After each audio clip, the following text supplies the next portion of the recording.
নবীজি বলেন হাসরের ময়দানে নারী আর পুরুষগুলো উলঙ্গ সবাই উঠবে।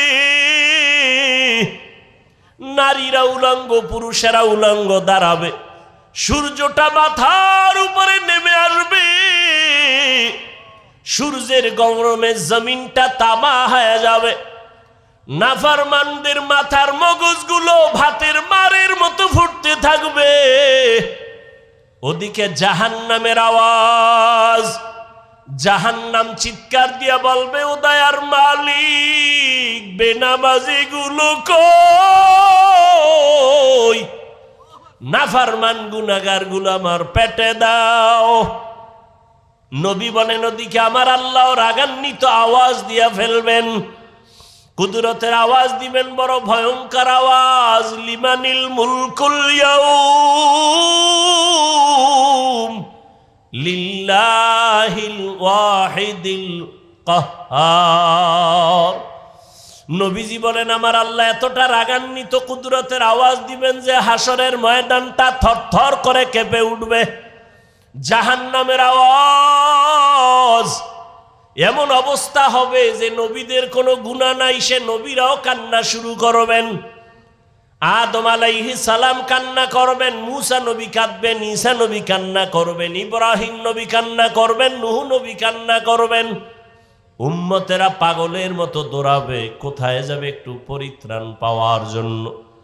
আদম নবীও বলবে আমি পারবো না, যাও, কোনো উম্মতের সুপারিশ করতে পারবো না। মুসা নবীও তাড়ায় দিবেন, ঈসা নবী তাড়ায় দিবেন। সর্বশেষ রহমতের নবী বলেন, আয়েশা, উম্মতেরা পাগলের মতো হয়ে যাবে। এক পর্যায়ে তারা আমি মুহাম্মদরে তালাশ করতে থাকবে। আম্মাজান বলেন, ইয়া রাসূলুল্লাহ, উম্মতেরা ওই কঠিন সময় আপনাকে কোথায় পাবে?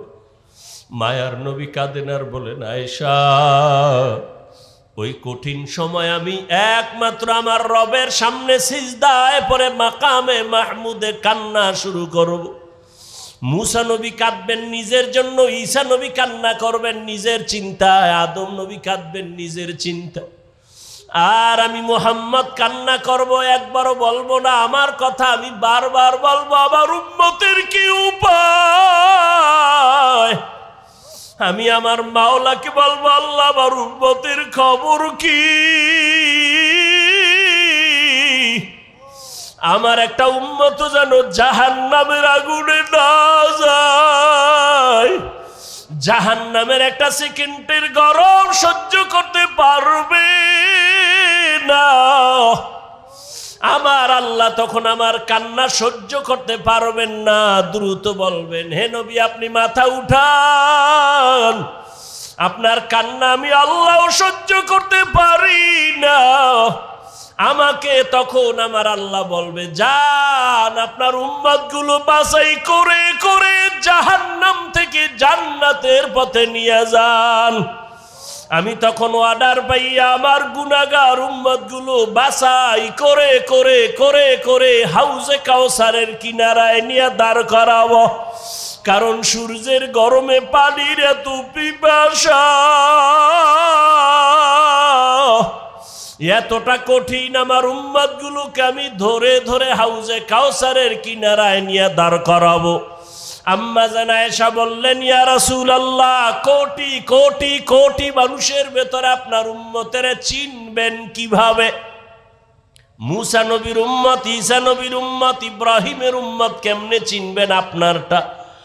নব রহমতের নবী বলেন, হে আয়েশা, আমার উম্মতেরা দুনিয়ায় যারা ওযু বানাইয়া 5 বেলার নামাজ আদায় করত, কিয়ামতের ময়দানে তাদের ওযুর জায়গাগুলো নূরের আলোতে ঝলমল করতে থাকবে।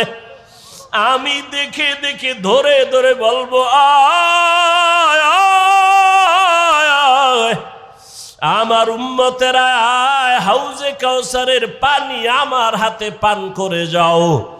হাউজে কাউসারের গোড়ায় আমি নিজে পেয়ালা ভরে ভরে পানি দিব, আর উম্মতেরা পান করবে। এভাবে দিতে দিতে হঠাৎ করে উম্মতের লাইন এখন অনেক বড়, মাঝখানে পর্দা পড়ে যাবে। ফেরেশতারা পর্দা দিলা কেন? উম্মত এখনো তো বাকি আছে। ওদেরকে পানি পান করাবো। ফেরেশতারা বলবেন, ইয়া রাসূলুল্লাহ, এই উম্মতগুলো আপনার আসল উম্মত না, এগুলো ভেজাল। আপনি দুনিয়ার থেকে বিদায়ের পরে এই উম্মতগুলো জাহান্নামের পথে চলতে চলতে এতটাই বেপরোয়া হয়ে গেছে, নিজেও নামাজ পড়ে নাই, অন্য নামাজ পড়তো তাও পছন্দ করে নাই, নিজেও দাড়ি রাখে নাই, অন্য দাড়ি রাখবে তাও পছন্দ করে নাই, নিজেও হালাল খায় নাই, অন্য হালাল খাবে তাও পছন্দ করে নাই। রহমতের নবী বলেন আয়েশা, তখন আমি রাগান্বিত হয়ে বলবো, সহকান সহকা লিমান গাইয়ারা মিন বাদি। নবী বলবেন, ভেগে যা, তোরা আমার উম্মত না। ও মনোহরগঞ্জের মুসলমান মা বোনেরা, বৃদ্ধ বাবাজিরা, যুবক বাবারা, জানি না ওই কাতারে কে পড়িয়া যাব। নবী যদি তারাইয়া দেয়, তোমার আমার কপালে যদি ওই ধমকটা পড়িয়া যায়, আমার মাওলা গাইবি আওয়াজ দিয়া বলবেন, ও জাহান্নামের ফেরেশতারা, এদেরকে ধর, জাহান্নামের শিকলটা লাগাইয়া জাহান্নামের দিকে নিয়ে যাও। ওয়াসিকাল্লাযীনা কাফারু ইলা জাহান্নামা যুমারা। ওরে আল্লাহর বান্দারা, সূর্যের গরম সহ্য করতে পারো না, বেতের বাড়ি সইতে পারো না, মশার কামড় সহ্য করতে পারো না, জাহান্নামের আগুনের গরম কেমন করে সহ্য করবারে বাবা। এখনো যদি আল্লাহর আযাবের ভয় অন্তরে আসে, 2 ফোঁটা চোখের পানি ছেড়ে গোপনে আমার মালিকের ডাক দাও। মনে মনে বলো, হে আল্লাহ, জীবনে কত গুনাহ করলাম, দাড়ি কাটলাম, নামাজ ছাড়লাম, বেপরদায় চললাম, ওলামায়ে কেরামরা কত বুঝান বুঝাইলো, তারপরও নামাজ পড়ি নাই, দাড়ি রাখি নাই, বেপরদায় চলা বন্ধ করি নাই। ঠিক এই দুনিয়ায় যারা আসছে মুমিন, দুনিয়ার ধান্দায় পড়ে নাই, ওর মধ্যে একটা কাজ করে, আমার এই দুনিয়া থাকার জায়গা না, খানার জায়গা না, ঘুমানোর জায়গা না, আরামের জায়গা না, আমার আসল বাড়ি দুনিয়া না, আমার আসল বাড়ি জান্নাত,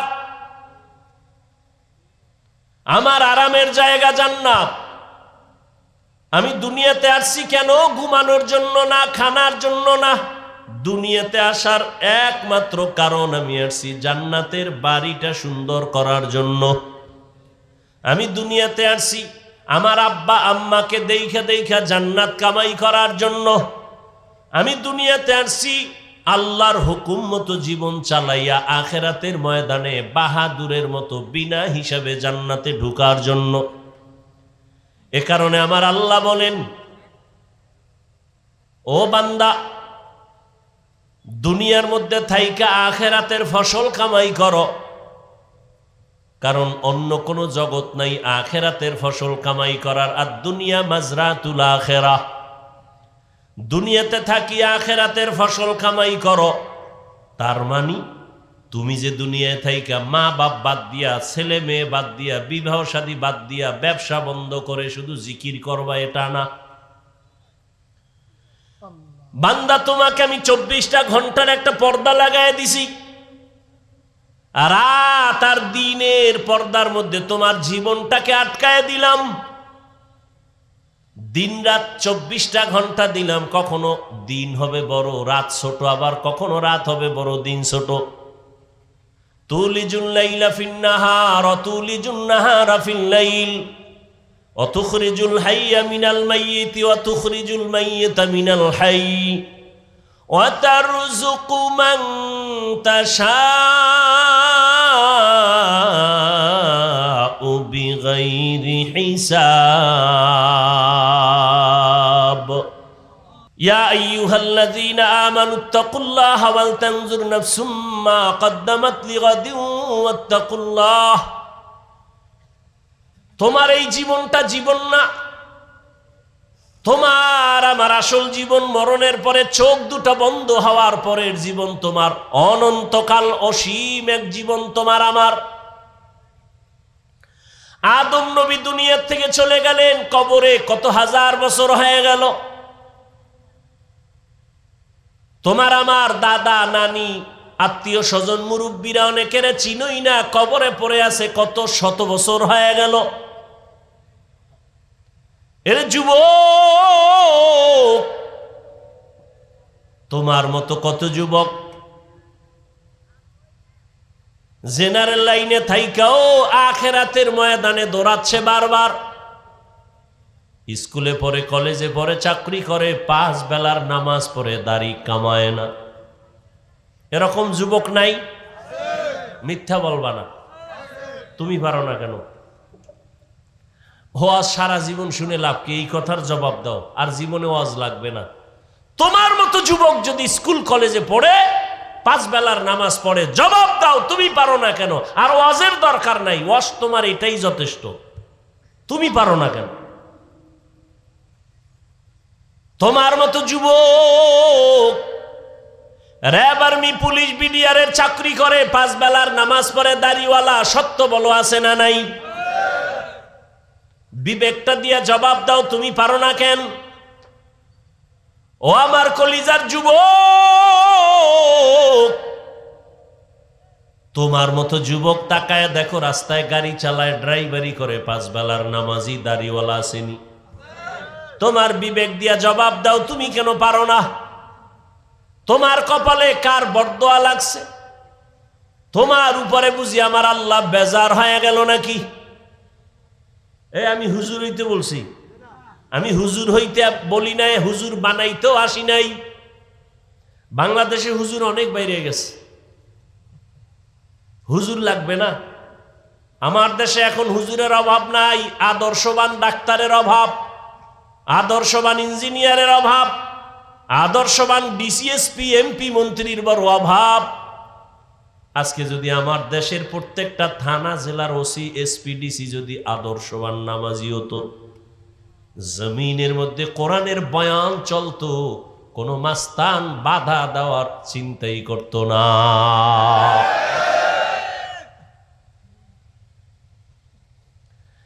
তোমরা স্বাধীন স্বাধীন করো, স্লোগান দাও না, দেশ স্বাধীন।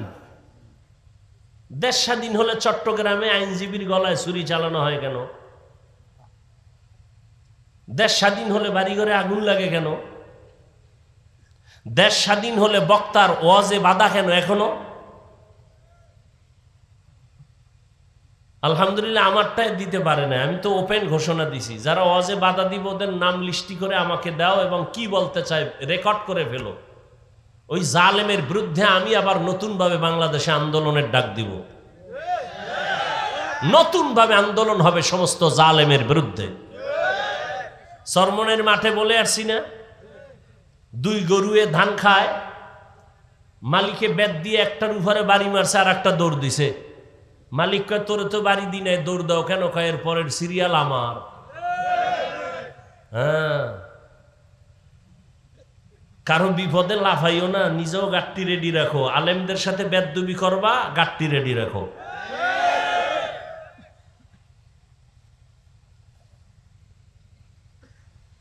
আল্লাহ হেদায়াত দান করুন।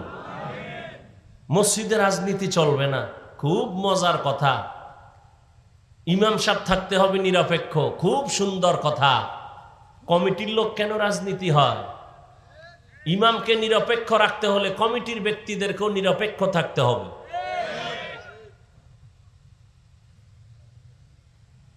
আর ওলামায়ে কেরাম যদি রাজনীতির কথা বলে, পবিত্র কোরআনের আয়াত দিয়া কথা বলবেন, পচা ধান্দাবাজি চান্দাবাজির কথা বলবেন না। যদি কেউ বলে ইসলামে রাজনীতি নাই, তার ইমানই তো চলে যাবে।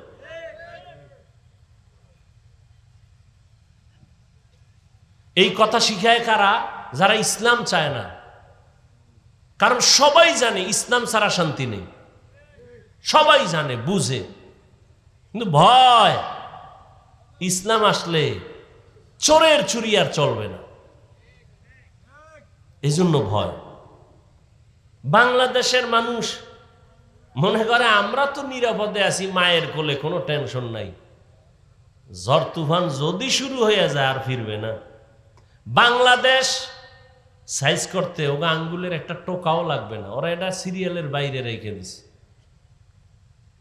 আপনি মনে করেন অনেক অজমা আফিল মাদ্রাসা মসজিদ, এটারে আর দুর্বল করবে কে? এই বাংলাদেশে ইসলামের ক্ষতি তো কোনো হিন্দু করে নাই, হিন্দু দাঁড়ায় বলে নাই হুজুর গো পিডাও, খ্রিস্টান আইসা বলে নাই মাদ্রাসায় আগুন লাগাও। ইসলামের 12টা তো মুসলমান নামদারি মুনাফেকরা বাজাইছে।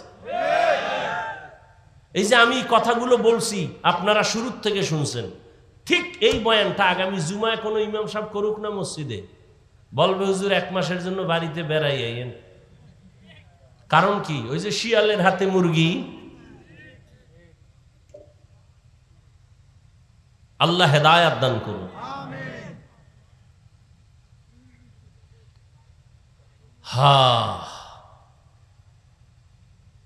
পরকাল জিন্দেগির জন্য কি হিসাব মিলাও রে বাবা?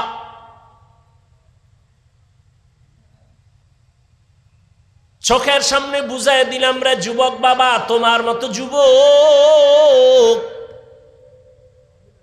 জেনারেল লাইনে থাকিয়া 5 বেলার নামাজ পড়ে ময়দানে কৃষি কাজ করে, নদীর মধ্যে মাছ ধরে 5 বেলার নামাজ পড়ে, রাস্তায় গাড়ি চালায় না, গাড়িটা বন্ধ করে আজান হলে নামাজে যায়, ড্রাইভার, হেল্পার, কন্ট্রাক্টর, যাত্রী সহ। বলো তুমি কেন নামাজ পড়তে পারো না? তোমার মতো যুবক যদি স্কুল কলেজে পড়ে নামাজ পড়ে, বলো তুমি কেন পারো না রে বাবা? ঢাকা কলেজের খবর নাও, জাহাঙ্গীরনগরের খবর নাও, ওখানের পড়ুয়া তোমার মতো সন্তান কলেজে ক্লাস করে, মাথায় পাগড়ি, বড় দাড়ি, বড় জামা, মনে হয় পেছন থেকে তাকাইলে বড় মসজিদের কোনো খতিব। জিজ্ঞাসা করি বাবা তুমি কোন মসজিদে জুমা পড়াও? কয় না আমি তো আরবি পারি না। করো কি? বলে ঢাকা কলেজে আমি অধ্যয়নরত অবস্থায় আছি।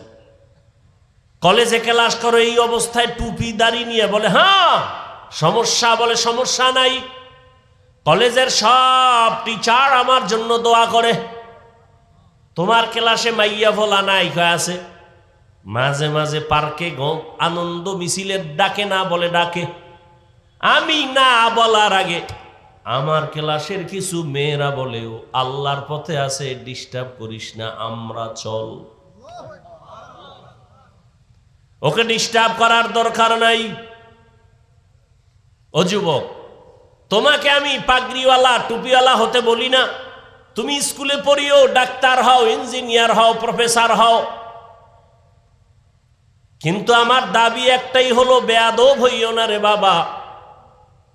বলবা হাফিজ ভাই বেয়াদব হব না, তার ব্যাখ্যা 3 জায়গায় বেয়াদবি করবা না, করলেই তোমার মরার আগে জীবন শেষ। মরবি না, এত তাড়াতাড়ি দুষ্টুগুলি মরবে না। ওরা মায়েরে জ্বালায়, বাবারে জ্বালায়, হুজুরেরে জ্বালায়, শিক্ষকের জ্বালায়, আলেমগো জ্বালায়, এবার ও জ্বলবো না? ও কিডনি যাইব, লিভার যাইব, বিছনায় শুইয়া শুইয়া কানতে কানতে কানতে কানতে ওর জীবন শেষ শেষ। টাকার গরম, ক্ষমতার গরম, এলেমের গরম, সাদা কাফনের মধ্যে যেদিন ঢুকবা ওই দিন সব বাহাদুরি বন্ধ হয়ে যাবে। সাদা কাফনে ঢোকার পরে কে ধনী, কে গরিব, কে আলেম, কে মূর্খ, কে ইমাম, কে মুক্তাদি কোনো লেখা থাকবে না, সব একাকার হয়ে যাবে। এত বাহাদুরি কবরে যাওয়ার আগেই দেখো সাদা কাফনের প্যাকেট হওয়ার মাত্রই বাহাদুরি বন্ধ হয়ে গেল। কিসের এত বাহাদুরি? কই টাকাওয়ালা 3 কাফনে প্যাকেট হয়ে যাবে। কোটি টাকার মালিক দেখো অভাব হয় না দূর, গরিবে ঘুমায় আরাম করে মনটা বাহাদুর। ফেরাউনের লাশটা দেখো মিশর জাদু ঘরে, খায় না মাটি পোকা মাছি সবাই ঘৃণা করে। হৃদয় থাকিবে যার নম্রতা সদা, রহমত আসিবে সেথা প্রভুর ওয়াদা। বড়র বাড়াই থাকলে দিলে রহমত আসবে না, নিজেকে নিজে ছোট মনে করিও সদা। উঁচু জমিন থেকে পানি নিচু জমিনে যায়, তেমনি খোদার রহমত আসে নম্রতার হৃদয়।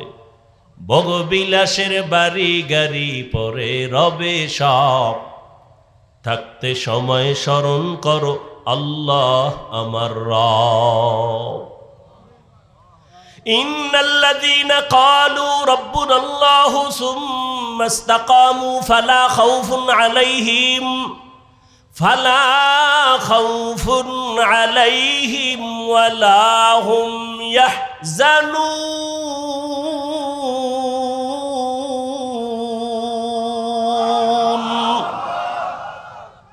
যে ব্যক্তি আমার আল্লাহকে রব বলে স্বীকার করবেন এবং এই রবকে মানিয়া জীবনটা চালাবে, আল্লাহ বলেন তোমার দুনিয়ায় পেরেশানি নাই, আখিরাতেও ভয় নাই। আমি আল্লাহ কুদরতের দ্বারা তোমাকে বিনা হিসাবে জান্নাত দিয়া দিব।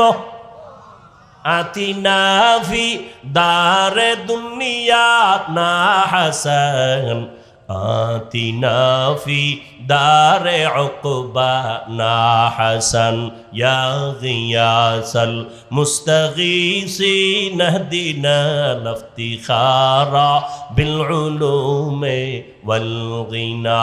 হর গরিদে নেক তু তৈয়ার है जो न मांगे उससे तू बेजार है।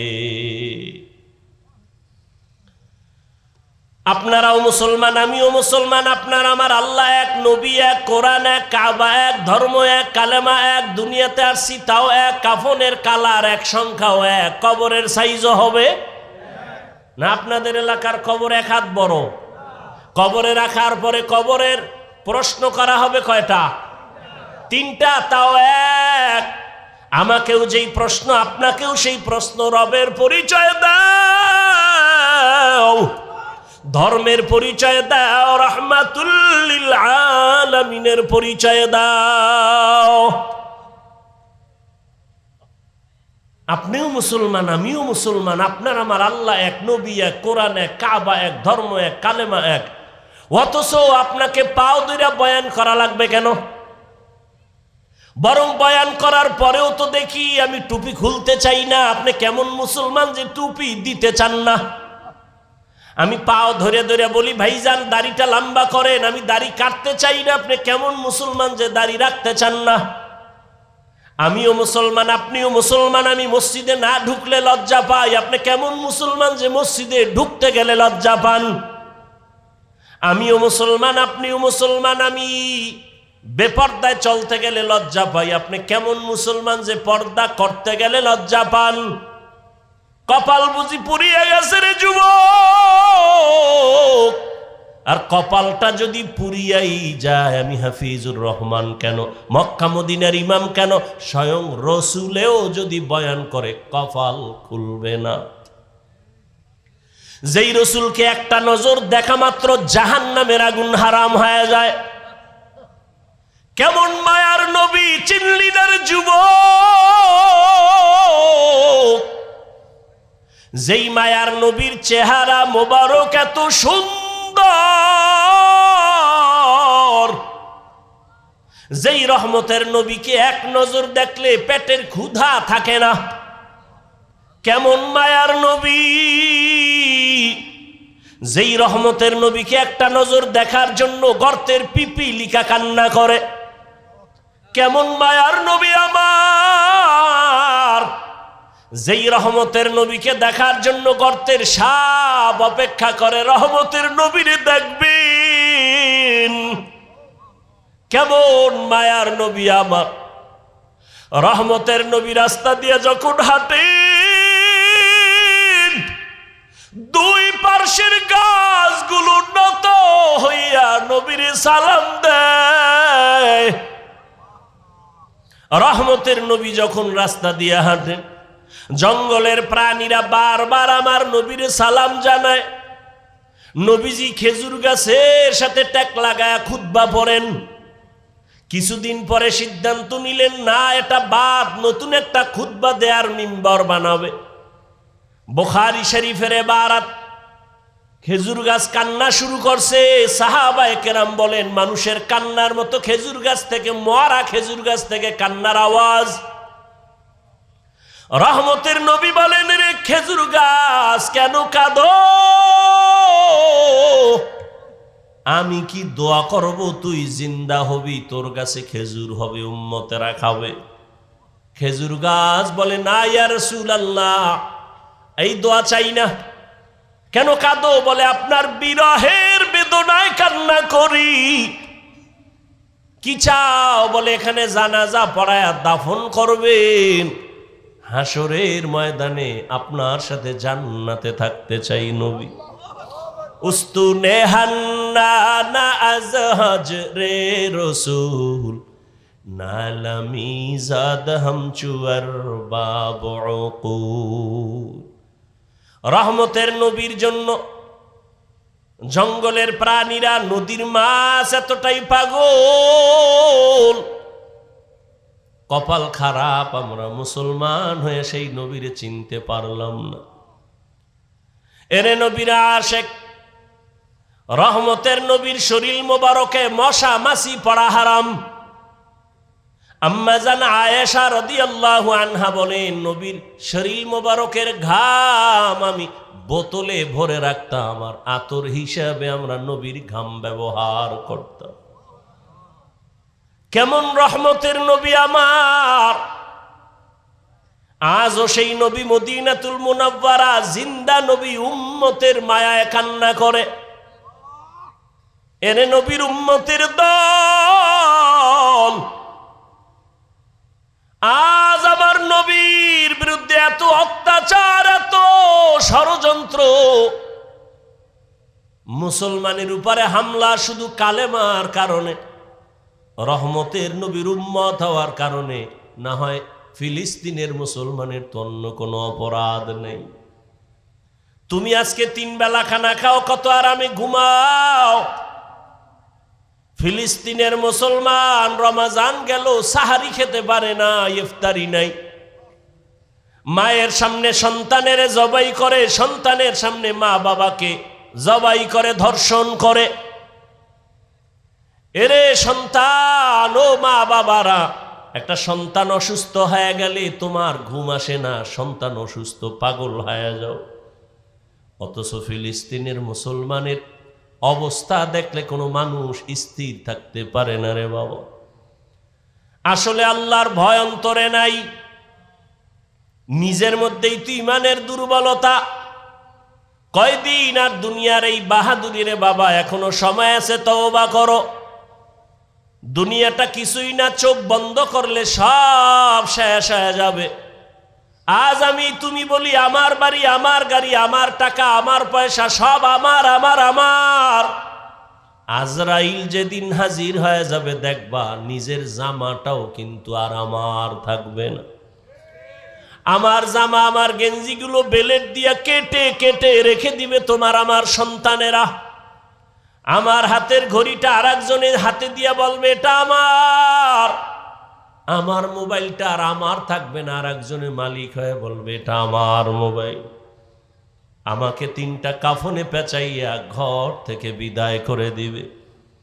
অন্ধকার কবরে নিয়ে যাবে। কই ছেলে, কই মেয়ে, কই বাড়ি, কই টাকা, সব আমার থেকে আলাদা হয়ে গেল। 3 কাফনের বাসিন্দা বানায়া জানাজা পড়ায়া কবরের দেশে নিয়ে রাখবে। এমন একটা জায়গায় কবর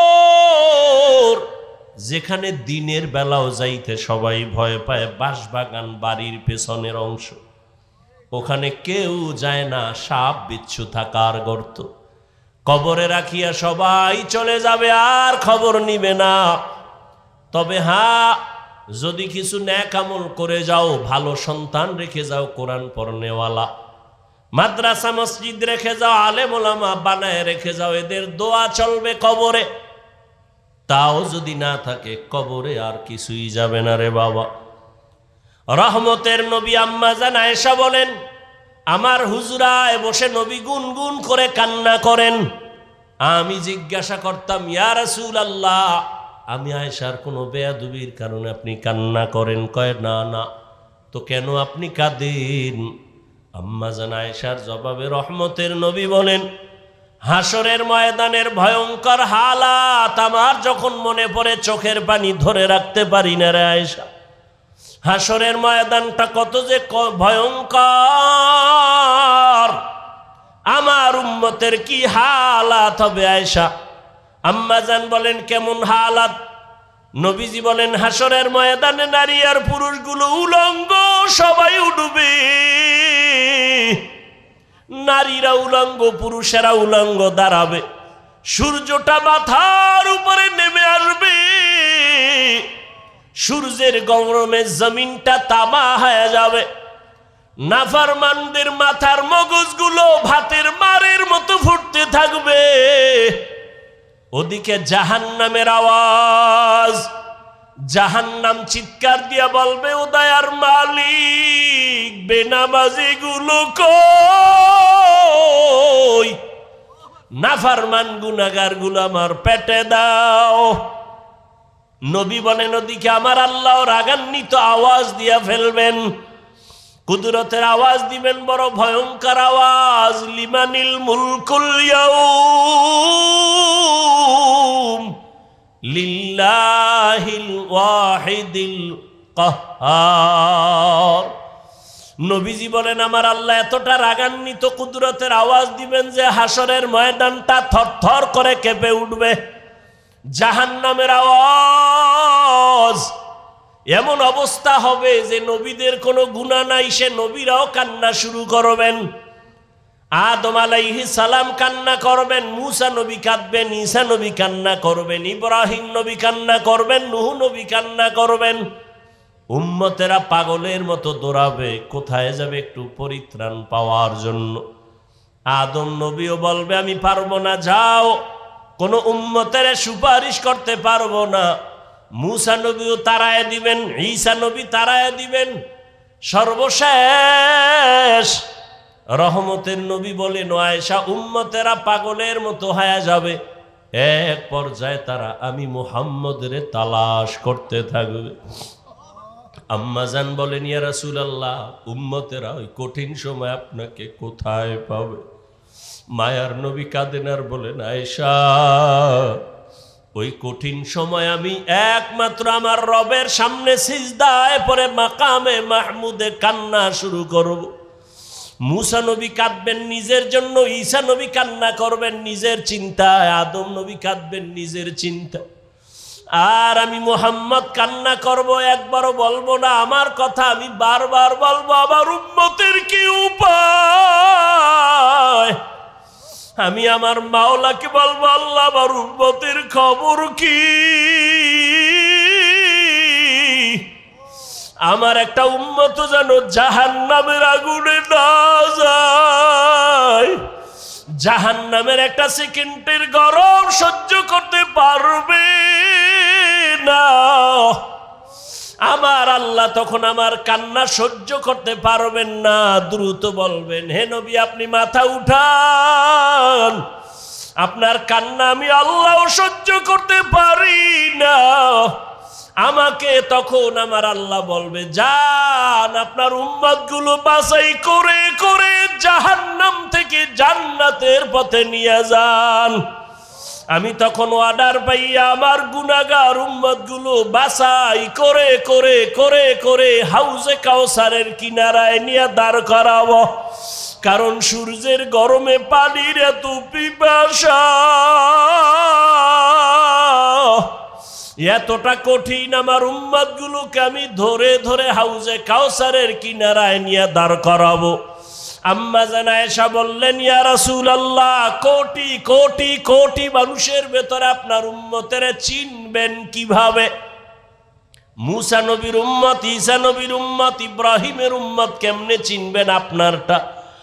নব রহমতের নবী বলেন হে আয়েশা, আমার উম্মতেরা দুনিয়ায় যারা ওযু বানাইয়া 5 বেলার নামাজ আদায় করত, কিয়ামতের ময়দানে তাদের ওযুর জায়গাগুলো নূরের আলোতে ঝলমল করতে থাকবে।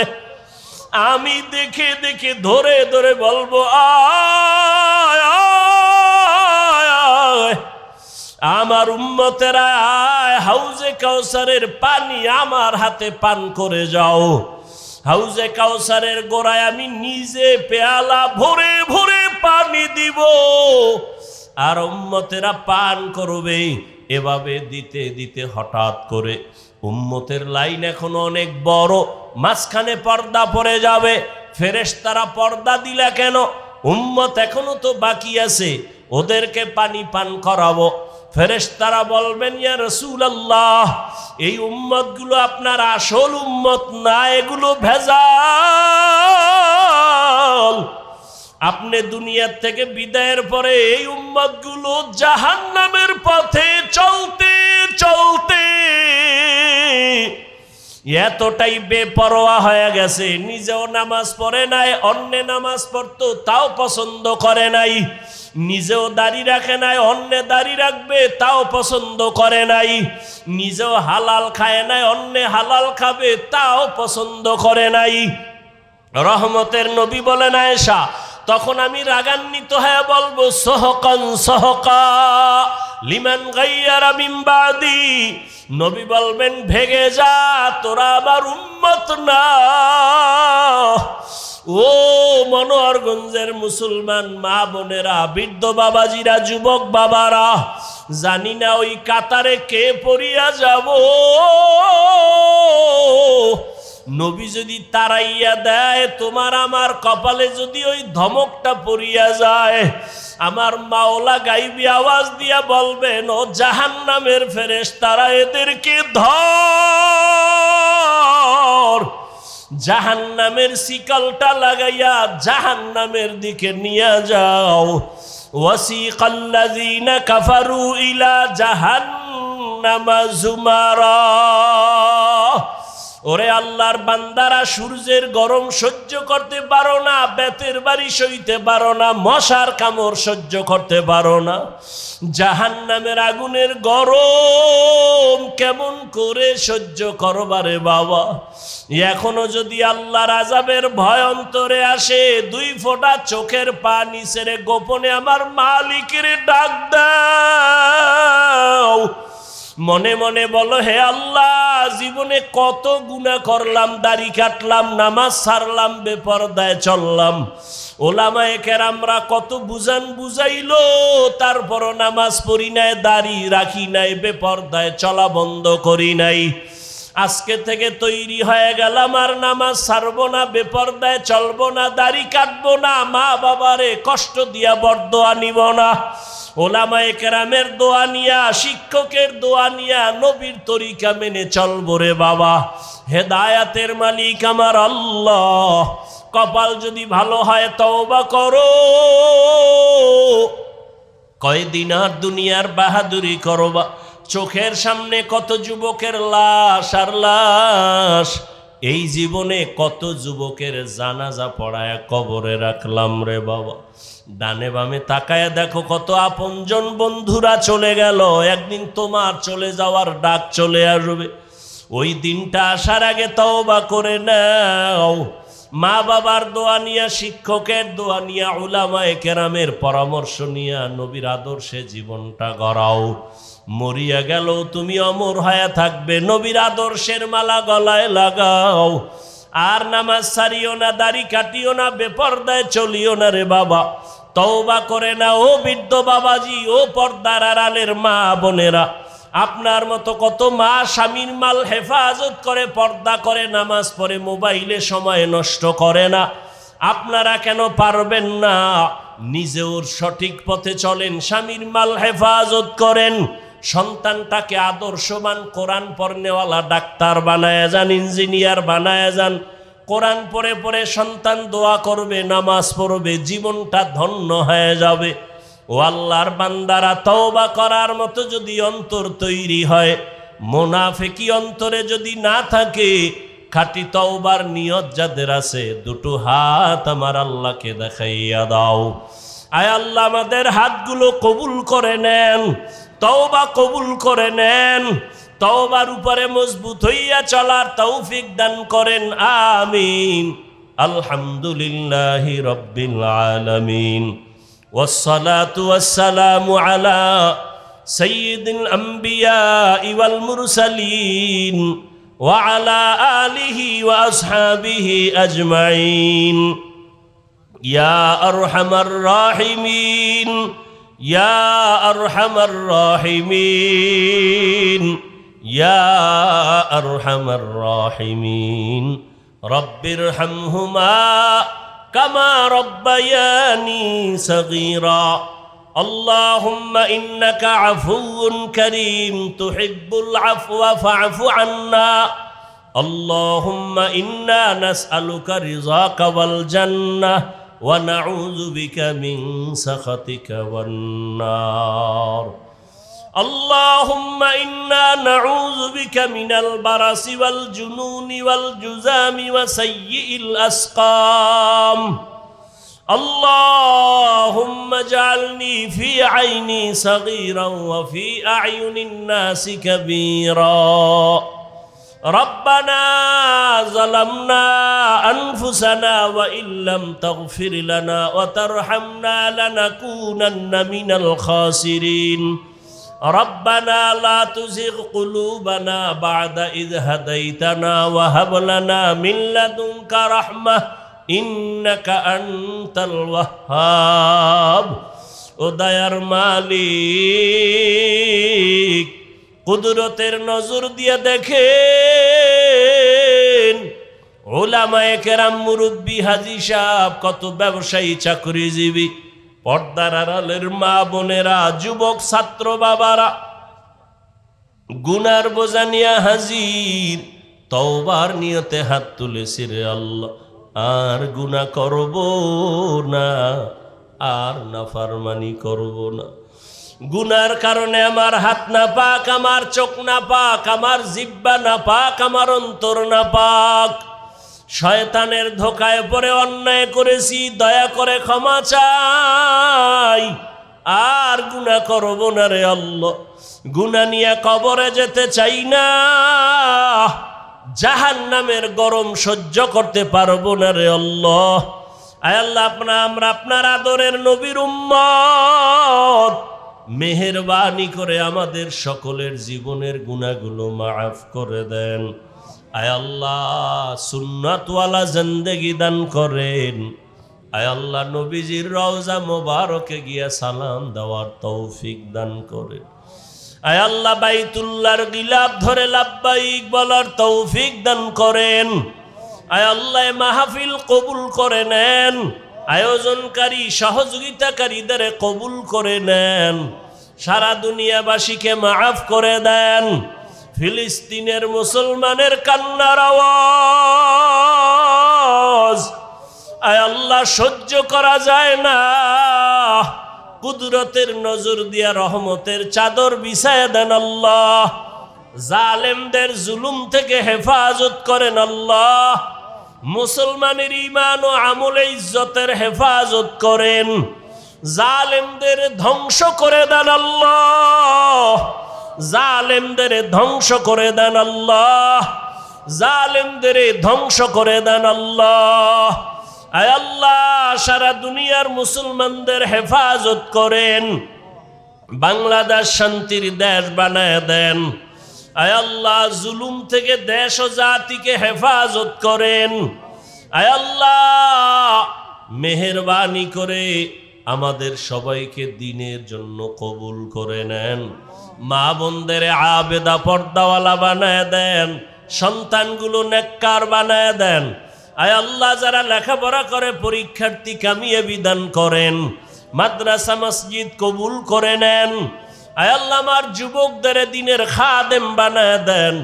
আয় আল্লাহ, মোবাইলের গুনাহের থেকে হেফাজত করেন।